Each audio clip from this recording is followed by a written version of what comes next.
Good morning. DElEd की online classes में आपका स्वागत है।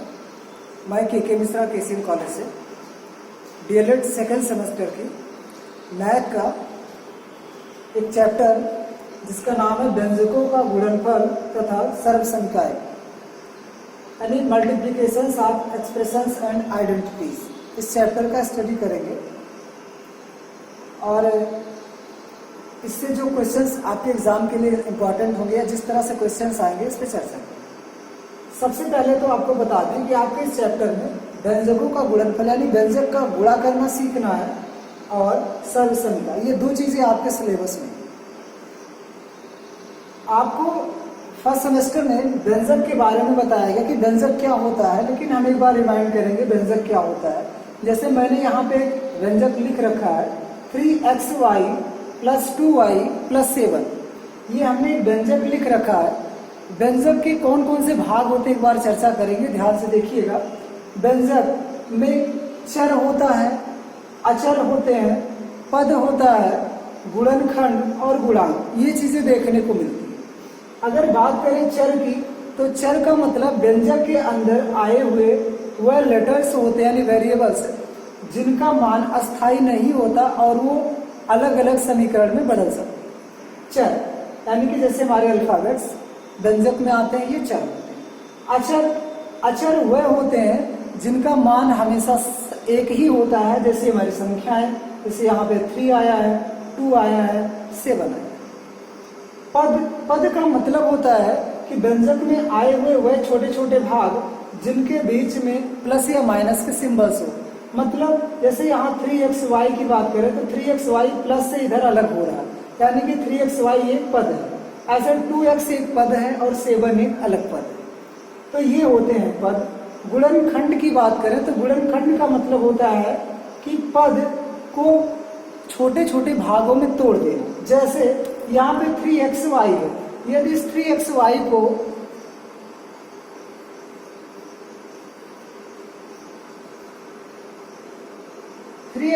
यदि 3 × x × y के रूप में हम तोड़ दें तो इसको हम कहेंगे व्यंजक का गुणनखंड, यानी इस पद का गुणनखंड, 3xy का गुणनखंड।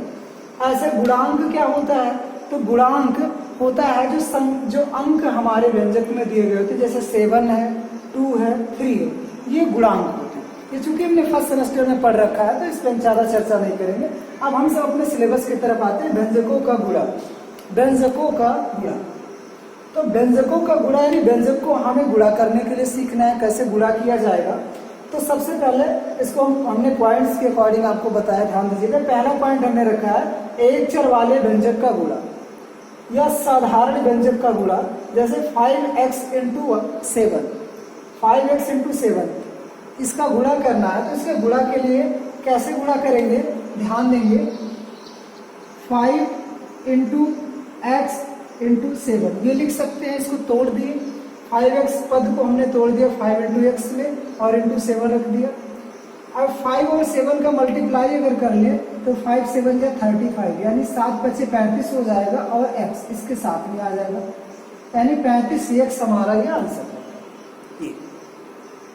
ऐसा दूसरा है समान आधार वाले घातांकीय व्यंजक का गुणा। समान आधार वाले, आधार जिनका समान हो, समान आधार वाले घातांकीय व्यंजक जिसपे घात लगी हो, उस कंडीशन में गुणा कैसे करते हैं। जैसे हमने एग्जांपल लिया 2x² × 2x³ 7x² × 2x³। तो 7x² और 2x³ का गुणा करेंगे। कैसे करेंगे, ध्यान देंगे। 7x² यानी कि इसमें हम 7 और 2, चूंकि हमारे पास जो एक पद दिए गए 2x² और 7x² 2x³, ये हमारे पद समान है। 7x दोनों में x आ रहे वेरिएबल्स, तो हम क्या करेंगे 7 2 का मल्टीप्लाई कर लेंगे, यानी 7 2 = 14 और x² का x³ में जब गुणा करेंगे तो इस कंडीशन में इनकी घातें जुड़ जाती है, अर्थात x पे जो घात हो जाएगी वो 2 + 3 की हो जाएगी। या हम कह सकते हैं कि x पे 5 की घात हो जाएगी, 14x पे पावर 5, ये हमारा आंसर 14x पे पावर 5। इसके बाद बात करें विभिन्न चर वाले एक पदीय व्यंजक का गुणा कैसे करते हैं। विभिन्न चर वाले जिसमें चर अलग अलग हो, यानी वेरिएबल्स हमारे डिफर हो, जैसे x into Y into Z, यानी x y और z का गुणा करना है आपस में। तो x into Y into Z, ऐसे कंडीशन में जब हम गुणा करते हैं तो ये गुणा हो करके एक साथ में, यानी x का y में गुणा करेंगे तो x y हो जाएगा और z का गुणा करेंगे तो z हो जाएगा। तो आंसर हो जाएगा हमारा x y z। ऐसे दूसरा एग्जाम्पल है एक्स वाई इंटू जेड है, एक्स वाई का जेड में गुणा करें तो भी हमारा एक्स वाई जेड। इस तरह से विभिन्न चर वाले एक पदीय व्यंजकों का गुणा किया जाता है। अब हम बात करेंगे एक पदीय व्यंजक का बहुपदीय व्यंजक से गुणा कैसे करेंगे। एक पदीय व्यंजक हमारे एक पदीय है, एक जैसे हमने यहाँ लिया 2x, और इसका बहुपदीय व्यंजक हमने ब्रैकेट में लिखा है 9x³ minus 6y plus 2z। ये बहुपदीय व्यंजक है, ब्रैकेट में जो रखा है, इधर एक पदीय व्यंजक। एक पदीय व्यंजक से इस बहुपदीय व्यंजक में गुणा करना है। कैसे करेंगे, ध्यान देंगे। 2x का 9x³ में जब मल्टीप्लाई करेंगे, जैसे हमने अभी यहाँ सीखा, तो 2 का 9 में मल्टीप्लाई होगा, यानी 9 2 जा 18, और x का x³ में जब गुणा होगा तो इस पे एक ही घात छुपी होती है और 3 ये घात, यानी कि x पे घात हो जाएगी 4 की, x पे पावर 4।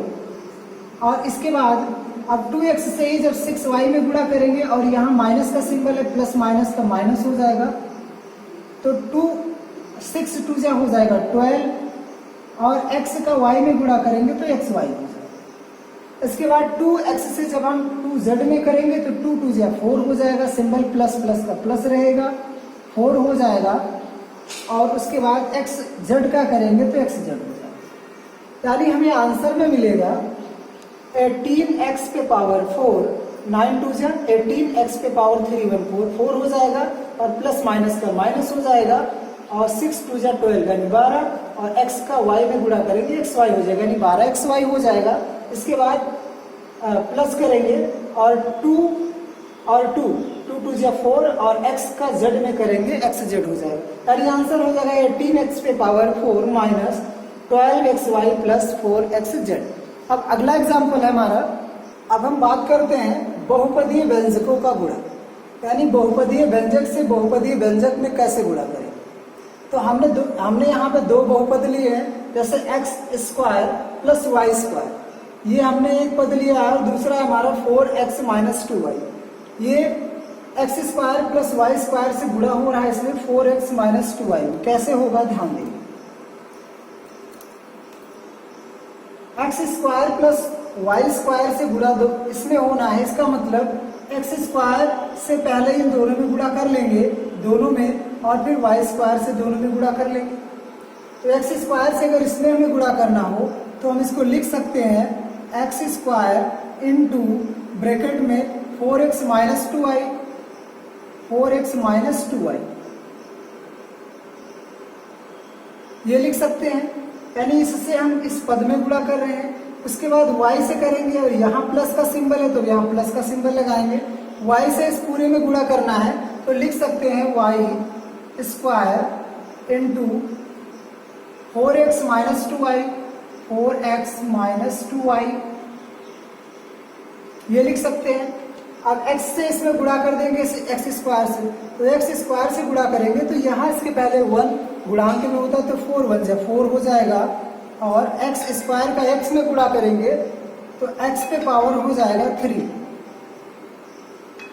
x² से माइनस 2y में गुणा करेंगे तो यहाँ पे गुणांक 1 है तो 2 1 जा 2 हो जाएगा, सिंबल यहाँ माइनस का लगेगा, प्लस माइनस का माइनस, 2 1 जा 2 हो जाएगा। और x² का y में करेंगे तो 2x² y हो जाएगा, ये हो जाएगा।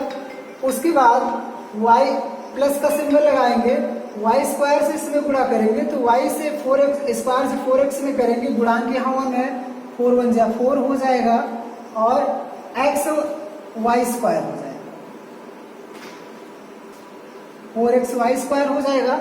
इसके बाद y² से माइनस 2y में गुणा करेंगे तो यहाँ पे हमारा प्लस माइनस का माइनस हो जाएगा, और 2 1 जा 2, y पे यहाँ 1 पावर है, यहाँ 2 यानी कि पावर 3 हो जाएगा। ये हमारे यानी 4x³ minus 2x² y plus 4xy² minus 2y³, ये हमारा आंसर हो जाएगा। अब इसके बाद इसके जो भी क्वेश्चंस होंगे आप क्वेश्चन सॉल्व करिएगा, प्रैक्टिस करिएगा। आपके मेथड्स ये होंगे, इस रूल्स के अकॉर्डिंग आप इनके क्वेश्चन सॉल्व करिएगा। अब हम बात करेंगे सर्व समीकरणों की यानी आइडेंटिटी। तो सर्व समीकरण में ध्यान देंगे, सर्व समीकरण को कैसे समझ सकते हैं, क्या होता है। सर्व समीकरण का मतलब होता है ऐसी समता जो उसमें आए हुए सभी चरों के सभी मानों को सत्य करती हो, यानी कि ऐसी समता जो उसमें आए हुए सभी चरों के सभी मान के लिए सत्य हो, तो वो होता है हमारी सर्व समीकरण। जैसे यहाँ पे सर्व समीकरण में हमने पहला सर्व समीकरण लिया है a प्लस बी का whole square. a plus B का होल स्क्वायर होता है a² plus 2ab plus b²। ये तो एक सर्व समीकरण जो सर्व सिद्ध करके रखी हुई है, ये हमें पता है, लेकिन ये कैसे बनी है अगर इसको समझे, इसको समझने के लिए ध्यान देंगे कैसे ये सर्व समीकरण बनाई गई। a प्लस बी का होल स्क्वायर कैसे a² plus 2ab plus b² बना, इसके लिए इसका हम सत्यापन करेंगे। तो ध्यान देंगे, यदि हमारा ये बायां पक्ष जो है a प्लस b², दाएं पक्ष a² plus 2ab plus b² के बराबर है, क्योंकि बीच में बराबर का सिंबल है। सर्व समीकरण ये सिद्ध करती है कि दोनों ही पद बराबर है। तो हम इसको चेक करते हैं कि क्या इस पद का मान ये आ सकता है। अगर आ सकता है तो यानी हमारी सर्व समीकरण सही है। तो इस कंडीशन में हम इसका सत्यापन करेंगे, अर्थात हम बायां पक्ष ले रहे हैं, बायां पक्ष, और बायां पक्ष में a प्लस बी का होल स्क्वायर का मतलब है कि यानी a प्लस बी का a प्लस बी में गुणा हो रहा है। a प्लस बी के होल स्क्वायर को हम इस तरह से लिख सकते हैं। अब इस कंडीशन में अगर हम गुणा करें, a से हम इस पूरे पद में कर दे, b से इस पूरे पद में कर दे, a से a में करेंगे तो ये हो जाएगा a², और प्लस a से b में करेंगे तो हो जाएगा ab, और b से जब करेंगे a में तो हो जाएगा प्लस ab, और फिर जब b से b में करेंगे हो जाएगा b²। तो यहाँ पे a² plus ab plus ab plus b², ये हमें मिल गया। अब यहाँ पे देखें ab और ab दो बार आए हैं, ये दोनों पद आपस में समान है, इसलिए दोनों ही पद जुड़ जाएंगे।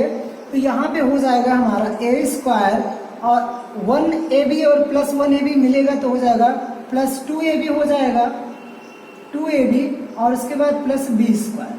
तो इस तरह से हम देखें कि हमें जो हमारा बायां पक्ष था, बाएं पक्ष का अगर हम गुणा करते हैं, उसको सत्यापित करते हैं, तो हमें a² plus 2ab plus b² मिलता है, जो कि हमें यहाँ फार्मूले के रूप में सिखाया गया, समझाया गया है। अर्थात हम कह सकते हैं कि दोनों ही पद अतः बायां एवं दायां पद समान है, और दोनों ही पद समान है, अर्थात ये सर्व समीकरण हमारे सत्य है, और इस बेस पे हम इसके क्वेश्चंस को सॉल्व कर सकते हैं। अब अगली सर्व समीकरण हमारी a माइनस बी का whole square. a minus B का होल स्क्वायर, इसके सत्यापन के लिए ध्यान देंगे। a माइनस बी के होल स्क्वायर के लिए इसका भी हम बायां पक्ष लेकर के इसका सत्यापन कर रहे हैं। बायां पक्ष, तो बायां पक्ष हमारा a माइनस बी का होल स्क्वायर लिखते हैं a माइनस बी और फिर ब्रैकेट में a माइनस बी, इस तरह से लिख सकते हैं a माइनस बी के होल स्क्वायर को। अगर इसका गुणा करेंगे a से a माइनस बी में करेंगे तो हो जाएगा a² और minus A B, minus B से ए बी में करेंगे तो हो जाएगा माइनस ए बी, और फिर माइनस बी से माइनस बी में करेंगे तो हो जाएगा प्लस b²। अब यहाँ पे ध्यान देंगे a² और माइनस ए बी दोनों जुड़ जाएंगे तो माइनस 2ab हो जाएगा और प्लस b² हो जाएगा, जो कि हमें a² minus 2ab plus b², अर्थात हमें जो बायां पक्ष हमारा था, बाएं पक्ष की जो वैल्यू दी गई थी वो सेम मिल जा रही है, अर्थात ये हमारी सर्व समीकरण सिद्ध होती है कि हाँ सही है। तो इस तरह से इसका ये सत्यापन हो जाएगा। हम लिख सकते हैं कि अतः बायां पक्ष बराबर है दायां पक्ष। अगली सर्व समीकरण है a² माइनस b²। जिसको कि ये प्लस बी और ये माइनस बी के रूप में लिखा जा सकता है। यदि इसका सत्यापन करें तो ध्यान देंगे, सत्यापन के लिए हम इसके दाहिने पद को लेते हैं और दाहिने पद का ये प्लस बी का ये माइनस बी में गुणा करते हैं। यदि हमें ये square minus B square value प्राप्त होती है, अर्थात हमारी सर्वसमीका सत्य है, तो इसकी जांच के लिए क्या करेंगे, ये प्लस बी और ये माइनस बी का हम मल्टीप्लाई कर ले रहे हैं, यानी ए प्लस बी इंटू ए माइनस बी। गुणा करेंगे ये से ए माइनस बी में तो हो जाएगा ए स्क्वायर और माइनस ए बी से करेंगे तो हो जाएगा बी का ए में करेंगे ये भी हो जाएगा और प्लस माइनस का माइनस बी स्क्वायर। ध्यान देंगे यहाँ पे ये square minus A B plus A B और माइनस बी स्क्वायर, ये चीजें हमें मिल रही है। यहाँ पे प्लस ए बी और माइनस ए बी ये दोनों हो जाएंगे कैंसिल, प्लस माइनस का माइनस यानी दोनों घट जाएंगे तो जीरो हो जाएंगे, ये वैल्यू कैंसिल हो जाएगी, यानी कि ए स्क्वायर और माइनस बी स्क्वायर ये हमें मिलेगा। और यही हमें चूंकि बताया गया ये स्क्वायर माइनस बी स्क्वायर की वैल्यू क्या है, ए प्लस बी और ए माइनस बी एक ब्रैकेट में। तो यहाँ से ये सत्यापित होता है कि ये स्क्वायर माइनस बी स्क्वायर की वैल्यू ए प्लस बी एक ब्रैकेट में और ये माइनस बी एक ब्रैकेट में लिखा जा सकता है। अब अगली हमारी सर्वसमीका है x प्लस ए और दूसरे ब्रैकेट में x प्लस बी, जिसकी वैल्यू होती है एक्स स्क्वायर प्लस एक्स और ब्रैकेट में ये प्लस बी और प्लस ए बी। ये कैसे होता है इसको सत्यापित करते हैं। हम यहाँ पे यदि बाएं पक्ष के दोनों ही पदों का गुणा कर दें, x प्लस ए का x प्लस बी में अगर गुणा कर दें x प्लस ए और इसका गुणा कर दें x प्लस बी, बायां पक्ष हमने लिया है, बाएं पक्ष से सत्यापन कर रहे हैं। x का गुणा करेंगे x प्लस बी में तो हो जाएगा एक्स स्क्वायर और x का b में करेंगे तो हो जाएगा एक्स बी या बी एक्स। a से x में करेंगे तो प्लस ए एक्स हो जाएगा और a से b में करेंगे तो प्लस ए बी हो जाएगा। X square plus B X, X square X का एक्स में एक्स स्क्वायर एक्स का बी में किए बी एक्स हो गया, a से किया गया तो ए एक्स हो गया और a से b में किया गया प्लस ए बी। तो यहाँ पे X square plus B X plus A X plus A B मिलता है। यहाँ पे हमें देखें सर्वसमीका में एक्स स्क्वायर और प्लस एक्स और ब्रैकेट में ये प्लस बी दे रखा है प्लस ये बी।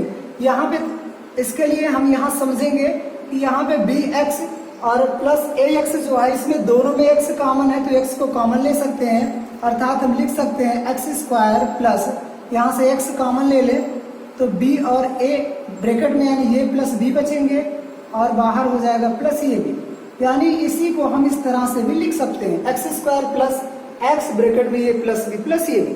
तो इस तरह से हमारी ये सर्वसमीका भी सत्यापित होती है कि ये सर्वसमीका भी सही है और इस तरह से इस पे क्वेश्चन सॉल्व किए जाते हैं। अब इनका यूज क्या होता है अगर ध्यान दें, सर्वसमीकाएं चूंकि बहुत है तो हमारे सिलेबस के अकॉर्डिंग 3-4 प्राथमिक सर्वसमीकाओं पे क्वेश्चन आते हैं, इसको हम समझेंगे फिर अगले क्लासेस में हमको सीखना रहेगा थर्ड सेमेस्टर में।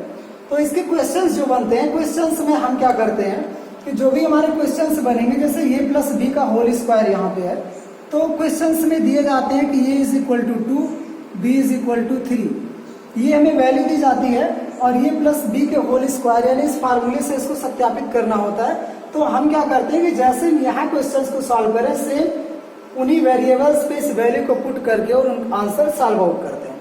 इस तरह से आप लोग इसके क्वेश्चन सॉल्व करिएगा और पूरे अभ्यास को सॉल्व करने का पूरा प्रयास करिएगा। जो भी क्वेश्चंस आपको कठिन लगे, समस्या हो तो कमेंट्स में आप उसके क्वेश्चंस को सेंड करिएगा, उसका सॉल्यूशन आपको दिया जाएगा। ओके, धन्यवाद।